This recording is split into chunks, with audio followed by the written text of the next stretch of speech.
Hi friends, welcome back to our channel. ఈరోజు మీ ముందుకు లేటెస్ట్గా ఇండియన్ ఎగ్జిమ్ బ్యాంక్ నుంచి అయితే మంచి జాబ్ నోటిఫికేషన్స్ అయితే తీసుకుని వచ్చా. లేట్ చేయకుండా నోటిఫికేషన్లకి అయితే వెళ్ళిపోదాం. అంతకంటే ముందు మన ఛానల్ ఎవరైనా కొత్తగా చూస్తున్నట్లయితే ప్లీజ్ ఈ వీడియోని లైక్ చేసి అలాగే సబ్స్క్రైబ్ చేసుకొని పక్కన బెల్ ఐకాన్ ఆల్లో పెట్టుకోండి. ఇక లేట్ చేయకుండా నోటిఫికేషన్లకి అయితే వెళ్ళిపోదాం. ఫస్ట్ ఆఫ్ ఆల్ ఏ పోస్టులు ఖాళీగా ఉన్నాయంటే మేనేజ్మెంట్ ట్రైనింగ్కి సంబంధించిన పోస్టులు అయితే ఖాళీగా ఉన్నాయి. ఇందులో వచ్చరికి జనరల్ వాళ్ళకైతే 22 పోస్టులు, అలాగే ఎస్సీ వాళ్ళకి 7, ఎస్టీ వాళ్ళకి 3, ఓబీసీ వాళ్ళకి 13, ఇలా టోటల్గా మొత్తం 50 పోస్టులు అయితే ఖాళీగా ఉన్నాయి ఫ్రెండ్స్. ఇది వచ్చరికి మనకు బ్యాంక్కి జాబ్ నోటిఫికేషన్స్ అనమాట. ఖచ్చితంగా అయితే అప్లై చేయడానికి అయితే ట్రై చేయండి. ఇంకా ఎలిజిబిలిటీస్ వచ్చరికి ఆల్ ది ఎలిజిబిలిటీస్ అంటే ఏజ్ పరంగా కానీ, ఎడ్యుకేషన్ క్వాలిఫికేషన్ పరంగా కానీ, ఇంకా ఎక్స్ట్రా ఇలాంటివన్నీ అయితే మీకు క్లియర్గా అయితే ఎక్స్ప్లెయిన్ చేస్తా. ఫస్ట్ ఆఫ్ ఆల్ మేనేజ్మెంట్ ట్రైనింగ్కి సంబంధించి మినిమం 60% మార్క్స్ అయితే ఉండాలి, ఏదైనా గ్రేడ్ పాయింట్స్లో అనమాట. దీనికి సంబంధించి పోస్ట్ గ్రాడ్యుయేట్ ఎంబీఏ కానీ, లేదా పీజీడీ బీఏ కానీ, లేదా పీజీడీ బిఎం కానీ, లేదా ఎంఎంఎస్ కానీ, వీటిల్లో ఏదైనా పోస్ట్ గ్రాడ్యుయేట్ కంప్లీట్ చేసింటే సరిపోతుంది. మీరైతే ఈ పోస్ట్కి అప్లై చేయొచ్చు అనమాట. దాంతోపాటు ఈ కోర్సుకి సంబంధించి ఏదైనా ఒక 2 years ఎక్స్పీరియన్స్ అంటున్నా, అంటే మినిమం 60% ఉంటే సరిపోతుంది. వాళ్ళే ట్రైనింగ్ కూడా ఇస్తారనమాట, మీకు ఎలాంటి ఇబ్బంది అయితే లేదు.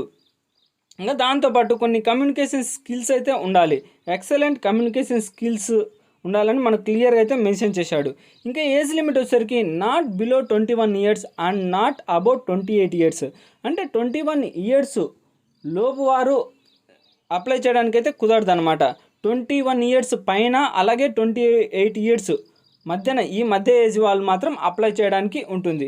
ఇంకా ఏజ్ రిలాక్సేషన్ వచ్చేసరికి ఎస్సీ ఎస్టీ వాళ్ళకైతే 33 years వరకు, అలాగే ఓబీసీ వాళ్ళకైతే 31 years, ఇంకా పీడబ్ల్యూబీడీ క్యాండిడేట్స్ అయితే ఒక 43 years, అంటే క్యాస్ట్ వైజ్గా ఉందన్నమాట వాళ్ళకి మాత్రం. ఇంకా పోతే మిగతా డీటెయిల్స్ అనమాట, అంటే ఇది ఇంకా ట్రైనింగ్ మనకు ఇక్కడ 8th పాయింట్ అయితే ఇచ్చాడు. Management trainee will be observe the grade scale junior management deputy manager after successful completion, అంటే ట్రైనింగ్ 1 year ట్రైనింగ్ అయితే ఉంటుంది. 8th పాయింట్ అయితే మనకు క్లియర్గా అయితే మెన్షన్ చేశాడు. ఇది 1 year అయితే బ్యాంక్ ట్రైనింగ్ ఉంటుంది.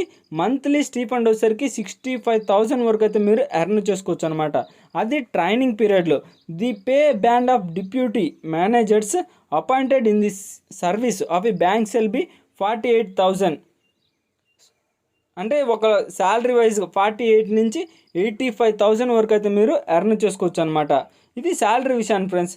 ఇకపోతే మీరు ఆన్లైన్లో అప్లై చేసే విధానం, అప్లై చేసేటప్పుడు చలాన్ అయితే ఉంటుంది. మనకు 13th పాయింట్ అయితే మనకు క్లియర్గా మెన్షన్ చేశాడు అనమాట. The application fees intimated charges non refundable are 600. General వాళ్ళకి, ఓబీసీ క్యాండిడేట్స్ అయితే 600, ఇంకా ఎస్సీ ఎస్టీ పీడబ్ల్యూసీ ఈడబ్ల్యూఎస్ వాళ్ళకైతే జస్ట్ 100 rupees అనమాట. ఇది వచ్చేసరికి అప్లికేషన్ ఫీజు. ఇంకా లేడీస్కి కూడా 100 rupees. దాంతోపాటు ఇంకా అప్లై చేసే విధానము, అలాగే ఈ నోటిఫికేషన్కి సంబంధించి లాస్ట్ డేటు, ఇలాగా ఉంటాయన్నమాట. ఇంకా ఎగ్జామ్ ప్యాటర్న్ వచ్చేసరికి 2 hours 30 minutes అయితే ఉంటుంది. Venue about 4 hours including time request అనమాట. ఇంకా ఐడెంటిఫై వెరిఫికేషన్ వచ్చేసరికి మీకు ఇంటర్వ్యూ, చిన్న టైమ్ ఆఫ్ ఇంటర్వ్యూ అప్పుడు కాల్ లెటర్ పంపిస్తారు. ఆ ఒరిజినల్ ఫోటో కాపీస్ అయితే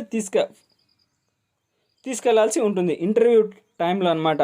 ఇంకా ఏది ఆధార్, పాన్ కార్డ్ కానీ, లేదా passport, permanent driving licence, voter ID, వీటిలో ఏదో ఒకటి ఒరిజినల్ అయితే తీసుకెళ్ళాలి ఇంటర్వ్యూకి వెళ్ళేటప్పుడు.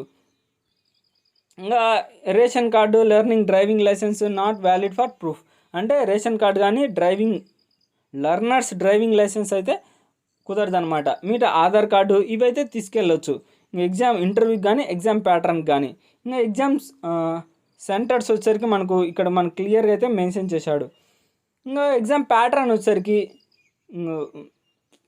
Provisional knowledge subject part 1 part 2కి 40-60 మార్క్స్ కింద 100 మార్క్స్ అయితే ఉంటుంది. 2 hours 30 minutes అయితే మనకు ఎగ్జామ్ అయితే ఉంటుంది ఫ్రెండ్స్. ఇంకా మెయిన్గా హౌ టు అప్లై చేసేటప్పుడు first of all detailed guidelines, అంటే ఫస్ట్ ఏమన్నా వచ్చేసరికి అప్లికేషన్ రిజిస్టర్ చేసుకోవాలి, తర్వాత పేమెంట్ ఫీజు, తర్వాత డాక్యుమెంట్స్ స్కాన్ అండ్ అప్లోడ్, అంటే మీ యొక్క డాక్యుమెంట్స్ని అయితే స్కాన్ చేసి అప్లోడ్ చేయాలన్నమాట. దాంతోపాటు ఇంకా మెయిన్ ఫోటోగ్రాఫ్ కానీ సిగ్నేచర్ కానీ తమ్ ఇంప్రెషను ఇంకా బ్లాక్ లేదా బ్లూ ఇంక్తోనే ఉండాలన్నమాట. అంటే సిగ్నేచర్ వచ్చేసరికి ఇంకా ఇవన్నీ అయితే క్యాపిటల్ లెటర్స్తోనే మెన్షన్ చేయాలి. ఇది గైస్ నోటిఫికేషన్ యొక్క ఫుల్ డీటెయిల్స్. అయితే ఇంకా అప్లై చేసే విధానానికి అయితే వెళ్ళిపోదాం. అంటే పేమెంట్ ఫీజు ఇవన్నీ అప్లై చేసే విధానం అనమాట ఇదంతా. ఇంకా ఇంపార్టెంట్ డేట్స్ వచ్చేసరికి మనకు ఫస్ట్లోనే మెన్షన్ చేశాడు. Last date for applying and payment of examination fee October 7, 2024. ఈ డేట్ లోపు అయితే మీరు ఆన్లైన్లో అప్లై చేయాల్సి ఉంటుంది. ఇంకా మంత్లీ రిటర్న్ ఎగ్జామ్ వచ్చేసరికి అక్టోబర్ లాస్ట్లో అయితే ఎగ్జామ్ అయితే ఉంటుంది ఫ్రెండ్స్. ఇది గాయస్ నోటిఫికేషన్ యొక్క ఫుల్ డీటెయిల్స్. అయితే ఇలాంటి వీడియోస్ మన ఛానల్లో డైలీ అప్లోడ్ అవుతూనే ఉంటాయి. అంటే లేటెస్ట్ గవర్నమెంట్ జాబ్ నోటిఫికేషన్స్, అలాగే work from home job notifications మీరు అసలు మిస్ కాకూడదు అంటే వెంటనే అయితే సబ్స్క్రైబ్ చేసుకొని పక్కన బెల్ ఐకాన్ ఆల్లో పెట్టుకోండి. ఇక నెక్స్ట్ వీడియోలో అయితే మళ్ళీ కలుద్దాం. Bye friends.